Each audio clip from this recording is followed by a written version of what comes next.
ধান কাটতে গিয়ে ধান খেতে ৩টি মেছো বিড়ালের ছানা দেখতে পান কৃষক রাসেল মাতুব্বর।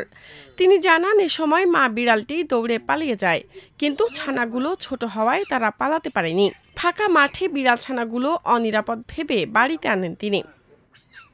কৃষক রাসেল মাতুব্বরের বাড়ি ফরিদপুরের সালথা উপজেলার সোনাপুর ইউনিয়নের নটখোলা গ্রামে। রোববার বিকেলে ছানাগুলো উদ্ধার করে বন বিভাগে খবর দেন তিনি। পরদিন সোমবার দুপুরে ছানাগুলোকে ফরিদপুর বন বিভাগের কর্মকর্তার কাছে হস্তান্তর করেন।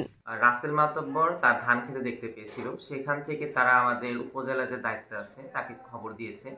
আমরা তারপরে সাথে সাথে সেখানে গিয়ে বিড়ালগুলো ছানাগুলো উদ্ধার করে নিয়ে আসি। বর্তমানে বন বিভাগের অফিসেই 1 মাস বয়সী ছানাগুলোকে লালন পালন করা হচ্ছে। ফরেস্ট রেঞ্জার তাওহিদ হোসেন জানান, প্রথমে তাদের মাছ সেদ্ধ খাওয়ানোর চেষ্টা করা হয়, কিন্তু তারা তা খেতে পারেনি। এরপর ফিডারের সাহায্যে দুধ খাওয়ানোর চেষ্টা করা হলেও তা সম্ভব হয়নি। বর্তমানে তাদের ড্রপারের সাহায্যে দুধ খাওয়ানো হচ্ছে। এই বিড়ালের বাচ্চাগুলোকে আমরা শুরুতে সিদ্ধ মাছ দিয়েছিলাম, কিন্তু খেতে পারেনি।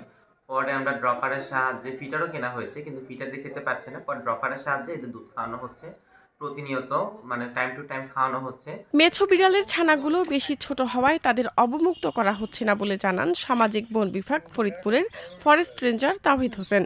বিড়ালগুলো বড় হলে তাদের ছেড়ে দেওয়া হবে বলেও জানান তিনি। কারণ বাচ্চাগুলো এত ছোট, তার খাওয়া দাওয়া ঠিক মতো করতে পারছে না। এই অবস্থায় তাদের প্রকৃতিতে অবমুক্ত করা হয়, তাহলে অন্য প্রাণী তাদের ক্ষতি করতে পারে। আর আমরা এজন্য এটা এখানে আমাদের ডিভিশন অফিসে রেখেছি। এইগুলা যখন উপযুক্ত হবে তখন আমরা এটা পরিবেশ অবমুক্ত করে দিব। ফরিদপুর বন বিভাগ বলছে, মেছো বিড়াল মূলত ছোট প্রজাতির বিড়াল। এরা প্রধানত দক্ষিণ এশিয়ার জলাভূমি এলাকায় বাস করে। খাটো গড়নের মেছো বিড়ালের লেজও ছোট। সাঁতারের সুবিধার জন্য ব্যাঙের পায়ের মতো এদের পায়ের আঙ্গুলের মাঝে পাতলা ত্বকের সংযোগ রয়েছে।